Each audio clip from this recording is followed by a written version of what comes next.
ई दुनिया कुछ और बा। ये दुनिया में लूटपाट बा। भवानी माई लेके जाइए अब तो सोखा बैठावे के न पड़ी। पड़वा के डायलॉग बोलत तनी, पड़वा के सिंह नाई वो पड़वा के सिंह बा। अब वो पड़वा के सिंह बा तो उसे लोग डराई है। पड़वा के सिंह नाई बा तो ध के कहीं पा जाते दबा दिए पड़वा। भोजपुरी की बात जैसे ही कहीं होती है तो लोगों के जहन में कहीं ना कहीं आज के परिवेश को देखते हुए थोड़ी सी निगेटिविटी आ जाती है, क्योंकि आज वर्तमान समय में कुछ सिंगर्स ऐसे हैं जिन्होंने भोजपुरी को बदनाम कर रखा है। गोरखपुर माटी के एक ऐसे लाल जो भोजपुरी का अपने देश से लेकर के विदेश तक झंडा गाड़ के आए हुए हैं और लगातार भोजपुरी का झंडा विदेशों में फहरा रहे हैं। मैं बात कर रहा हूं राम आशीष यादव की, जो हमारे साथ इस वक्त मौजूद हैं और थाईलैंड में रहते हैं। भोजपुरी का प्रसार भारत से लेकर के थाईलैंड तक ये कर रहे हैं। भैया की प्रसिद्धि इतनी है कि भोजपुरी अब ट्रेंड में आ गई है।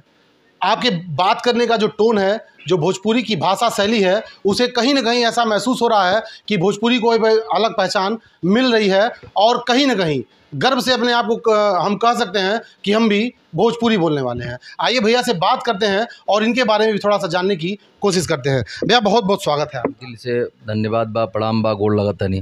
भोजपुरी को आप एक नए मुकाम पर लेकर के आए हैं, कैसा लग रहा है? देखिए बहुत बढ़िया लगत, मन तो गदगद बा। भोजपुरी होके के चाही का जी, तो समझता ना। भोजपुरी में कई गो भोजपुरी लोग बोलेला, लेकिन मान ली हम बोली ना घींची ना, लेकिन जहाँ समाज रहेला तहाँ सुधारे के पड़बे करेला, तो बड़ा मन गदगद हो जाला। जानते बानी भोजपुरी में बड़ा मिठास है। मिठास ऐसे है कि देखिए जौन बस सही सही कह देता, नहीं घींच के नहीं बताए कि अब चल जाई तुम तड़का, जैसे हिंदी लोग बोलेला, उनके घरे चल जाई तो 10 दिन कपार खजुइयों की कब जाई। सही बनो अपने भोजपुरी के जौन बा मड़इये घर बा। आज यहाँ तो कहीं भैया हम भौरी लगावत नहीं, लिट्टी लगावत नहीं, तो ये भोजपुरी का महत्व है, समझा नहीं। हाँ भैया आप समाज से भी जुड़े हुए हैं, काफ़ी लोगों से सुनने को मिलता है कि वहाँ भी आप काफ़ी लोगों का बहुत सहयोग करते हैं, अपने देश से लेकर के वहाँ तक के लोगों की, तो इसके बारे में थोड़ा सा जानते हैं। भैया इंटरनेशनल लेवल पर देखिए वहाँ जौन बा कि हमन का ग्रुप हो गई, जिसमें में अधिकारी लोग बा, जैसे पुलिस हो गई ना, सिपाही हो गई ना, डीएम हो गई ना, हाँ SDM हो गई ना, क्राइम ब्रांच, हम लोग का ग्रुप है। तो मान ली देवरिया ग्रुप में जौन बा, गोरखपुर ग्रुप में 10 गो बा, 10 ग्रुप बनल बा देवरिया में। ऐसे कहीं अगर अलर्ट हो गई जौन बा, विद्यालय बा चाहे हॉस्पिटल बा कि यहाँ हाई चीज़ की जरूरत बा, जिसे सरकार मान ली नहीं दे पावती, व्यवस्था ना हो तो सरकार के लगे, तो अगर सरकार वहाँ दी तो हर जगह देवे पड़ी। तो वहाँ के जो हेड बा वो अपन फेसबुक पर डाले ला कि भाई हमारे जौन बा हाई चीज़ बा, अगर केहू देवल चाहता आदेश, तो ग्रुप में हमन का तुरंत मैसेज डालल जाला और उसमें अपन जौन बा जे 10 रुपया 2500 जौन बा कह के जब उतना बैलेंस हो जाला तो हमन को वहाँ फ़ोन कइल जाला कि कब हमन का आवल जाए। बहुत ही नेक काम भैया, बहुत बहुत धन्यवाद आपको। आप अक्सर आपके वीडियो में देखने को मिलता है कि जो बैंकॉक के वहाँ के लोकल निवासी हैं उनको भी आप भोजपुरी सिखाने का प्रयास करते हैं, तो उनका रिएक्शन क्या होता है? बड़ा खुश रहे लोग जब कहीं ना काकी तू वो लोग कहे काकी या काकी कोई के टटा के खूब हंसी लोग, काका कहब तो भौजी कहब जौन बा, तो खूब टटा टसा हंसा पूछे ला लोग कि का, तो बताई ना, ऐसा ना एक नहीं बताई ना, बताई ना ओकरे मतलब बता दी ना कि वो लोग बहुत बुरा नहीं मानेला। काहे से वहाँ के लोग खुले दिल का, देखिए खुले दिल का मतलब जौन बा कि जैसे कोनो भी लड़की बा अगर हम उसे हंस के बात करत हई तो लोग यहाँ जौन बा कोनो लड़की अगर हंस के बात करती है तो लोग गलत भावना, तो मुख से देखिए कि मुझ के हमेशा मुस्कुराहट जैसन बात होके चाहिए और दिल एक मंदिर की तरह होके के चाहिए, एकदम साफ रखे के चाहिए जौन बा, समझता न तैसन होके के चाहिए।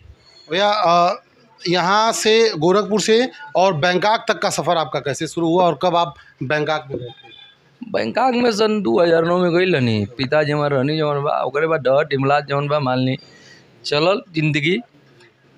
जब लोग परेशान भी गए, परेशान पिताजी कह कि अब जानते बानी थोड़ा उम्र रहे तो धरती दूसर रहे ना, तो चमक दमक देख के जौन बा भाई मन बिचल गई, लेकिन जब एहसास लगल कि अब कुछ करे के चाहिए तो मुड़िए नहीं, लोग से संपर्क भी तोड़ नहीं, मुड़िए नहीं, अपन ये स्तर पर नहीं। लोग का आशीर्वाद बा देखी, जहाँ आदमी लोग प्रताड़ना नहीं करेला तो वहाँ सफलता नहीं मिलेले, तो कोनो बहुत बड़ा सफलता नहीं मिले, लेकिन हमरे खातिर अगर हल्का फुल्का बा तो बहुत बड़ा सफलता बा। वो चीनी हथौड़ी की मार। हाँ चीनी हथौड़ी के जौन बा तो वो जरूरी भी है। उनमें जौन बा लोग तो के गलत सोचे लगेला, लेकिन हम कबो को मंथन करी ना कि प्रताड़ना भी सही है।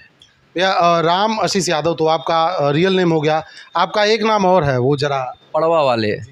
अब जैसे कि अब मान ली हम कहीं जाता नहीं तो केहू चिन्हता कि देखो तड़ो पड़वा वाले, तो एक जन कहता ना अरे सुन जाई, तो कहनी भाई अब जब हम पड़वा रखले बनी तो जे हमके ना ही जाना तो पड़वा वाले कहबे करी।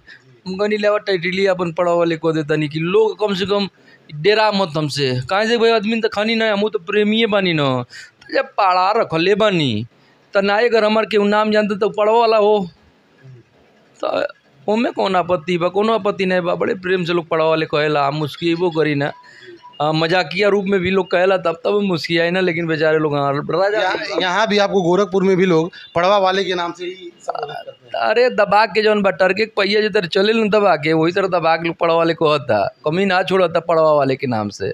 जी जी। भोजपुरी को आप एक नया पहचान दे रहे हैं। भोजपुरी संगीत जगत में कुछ सिंगर्स ऐसे जो नए नए आ रहे हैं, वो रायता फैला के रखे हैं, बहुत गंदगी फैला रहे हैं समाज में, उनके लिए क्या सुझाव देना चाहेंगे? कल हमारे साथी रौनक जानी सिंह उपेंद्र लाल यादव तो हमारे फेसबुक पर गाना गावना ठीक हमनी बहुत ठीक बा, लेकिन एक सब सुधारे के चाही। कौनो चीज़ बा ठीक बा अर्थ निकले ला, लेकिन हम कहते कि वो चीज़ के अर्थ है अपने जाना तड़ल, बहुत लोग बा पढ़ल लिखल ना बा तो ना ही जाना तो जौन बा तो ऐसा बा भैया कि अगर गावत तानी जौन बा जैसे विराम में लोग विराह गावे न तो ओकर अर्थ भी बता दे, तो भैया कम से कम अगर ठीक बा गाई तो ओकरे साथे अर्थो बता दी कि एकर अर्थ ये भइल, मतलब ये भइल। हमारी रिक्वेस्ट आप लोग से रही है, जब मान लिया आप लोग से जौन बा होशियार इतना थोड़े न बानी, जौन बा बानी तो पढ़े वाला न बानी, तो रिक्वेस्ट बा कि कम से कम पढ़ो वाला के जौन बा आवाज़ के सुनी आप, ओके सुधार करी जौन बा, और ना गावत नहीं तो अर्थ भी साथे बता दी पीछे जिधर विराम नहीं गावत रहे सब, हाँ कांड गावत रहे लोग तो इधर बतावत चलते, तो लास्टवा में उतनी बतिया बता दें जौन बा, तो बड़ा जौन बा समाज के नहीं हमारे साथे साथे सबको उपकार होई कि कम से कम लोग अर्थ भी जान जाए, तो हम नहीं बुरा मानी। अब वो तेरे गा के छोड़ देनी तो मान ली बहुत लोग बा ओकर भाई अर्थ को अनर्थ को दी, अनर्थ बटले बा कि संभाल के तनिका हुक पड़ी जौन बा, ये रिक्वेस्ट बा। आप स्टार बानी तो केहू तर स्टारे रहो, समझता ही न, शुद्ध गायब तब हाँ शुद्ध गायब तब वो स्टारे रहो, तो ऐसे हमारी रिक्वेस्ट बा कि ऊपर सुधार करें। भैया आपकी फ़ैन फॉलोइंग इतनी है, चाहे विदेश बैंकॉक से लेकर के और भारत तक की, समाज सेवा से भी आप जुड़े रहते हैं, तो क्या इन फ्यूचर राजनीति क्षेत्र में भी आने की कोई इस तरह की? देखिए भैया ऐसन बा, अब दिलवा हमार घबराता राजनीति का नाम के सुन के, सही बताओ थे घबरात ऐसे बा कि हमार दुनिया कुछ और बा, ई दुनिया कुछ और बा, ये दुनिया में लूटपाट बा, हमारे दुनिया में झूठ पाट ना बा, समझता न। हम अपन पसीना कमाता नहीं, कुछ भाई लोग आ जाला दया गो देला तो 10-5 हज़ार दे देला, तो हम अपने अकाउंट में ना लेना, सीधे केहू के अकाउंट में डलवा देना, बस ये हमारा आपते मान ली हम आइल बनी धरती पुतरल बनी, ये धरती पुतरल बनी तो बहुत कुछ ज्ञान मिला था कि रोडे पर बड़लगंज टाउनरिया बा जौन भी होके, अब मार कचड़ा से यहाँ से वहाँ कचड़ा बा, तो जनता का ना सरकार का ड्यूटी है कि वो कचरा के साफ करवावल जो है सफाई करवावल।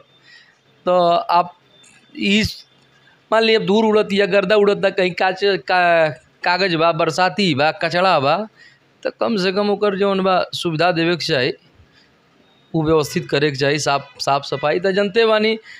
अब उनमें अब 100 में 20 का काम हो, 80 जौन बा भवानी, अब कौन भवानी माई लेके जाइए, अब तो सोखा बैठावे के न पड़ी, अब कौन सोखा बीरा कूटी, अब हम नहीं जानता नहीं कि बहुत बड़ी बात भैया, मजाक मजाक में आपने कह दिया। एक आखिरी सवाल जो दर्शक सुनना चाहेंगे, एक वहाँ का कोई आपका डायलॉग जो आप अपने पड़वा के साथ अक्सर बोला करते हैं वीडियो लेकर सोशल मीडिया पे, तो थोड़ा सा कोई पड़वा के डायलॉग बोलत नहीं अरे अब का बोलवाओ तनी जाए थी, बड़ा जानी सोचिया कि एक लाइन बोल दीजिए, थोड़ा सा लोग देखेंगे उसको, अच्छा लगेगा। जाए थी अब पड़वा रह तो बोल देती, अब यहाँ क्या बोलवा तनी, अब पड़वा के सिंह ना वो पड़वा के सिंह बा, अब वो पड़वा के सिंह बा तो उसे लोग डराई है, पड़वा के सिंह ना बा तो ध के कहीं पा जाते दबा दिए पड़वा के, तो भाई हमों के डोरे के बा न, और जब पड़वा मिल जाला तो ताकत मिल जाले, अब पड़वा से दूरी बोल बस सिंह तो बा ना, लेकिन फिर भी ठीक बा जे कि आवेला तो पड़वा की जौन बात ऐसे चटवा उटवा खदी रखले हैं हाँ, तो ऐसे अब वैसा बा कि सब सुधर गई बा लोग, अगर हम सुधरनी तो वो लोग सुधर गई बा, ऐसा बात जानता लोग कि पड़वा जब जीव निकाली तो करी का, हाँ उन लोग के मालूम बा। बहुत बहुत धन्यवाद भैया आपका इतना कीमती समय। भैया गोल रहा नहीं प्रणाम करते नहीं आप भैया जौन बा 24 हम आप लोग बेटा बनी, आप लोग हमारे भगवान बनी, हम आप लोग का भक्त बनी जौन बा, तो भैया गोरखपुर से चल के आयल बनी, तो भैया के सब्सक्राइब कर देव, आ फेसबुक पर फॉलो कर देव, लाइक कमेंट तो जनते बा न्यूते अनिवार्य बा, आ शेयर भी अनिवार्य बा। तो ए पढ़ो वाला कहा जोड़ल जौन बा जान तनी 10 गो अंगुरी बा, बड़ी कीमती बा अंगुरी, समझ तनी दिल से उठौले बानी ई ना बा। अब एहू तरह उठा देव तबो जौन बा समझ लिया के तेम उहे बिछा दे दी भैया खाती कि भैया के सब्सक्राइब कर दी, शेयर कर दी, लाइक कर दी। धन्यवाद बाबा। बहुत धन्यवाद भैया। तो ये थे राम आशीष यादव जी, जो अपने देश से लेकर के विदेश तक भोजपुरी को एक नए आयाम और एक नया पहचान दिला रहे हैं। हम आज कहीं समाज में खड़े होकर के बोल सकते हैं, उस तरह से जो हेजिटेशन लोगों के अंदर होती थी भोजपुरी को बोलने में, चाहे वो अपने परिवार से जैसे ही बाहर जाते थे। हिंदी हमारी मातृभाषा है, ठीक है, कोई दिक्कत नहीं है, लेकिन हमारा जो लोकल लैंग्वेज है, हम जिस धरती पे जन्म लिए हैं, जहाँ सबसे ज़्यादा जो भाषा बोली जाती है वो भोजपुरी ही है, लेकिन हम इसे समाज में बोलने से कहीं ना कहीं कतराते हैं और शर्माते हैं। लेकिन भैया के वजह से अब इसको एक नया आयाम मिल रहा है और लोग इसको बोल भी रहे हैं। ऐसी और भी खबरें देखने के लिए देखते रहिए न्यूज़ ऑन द वे।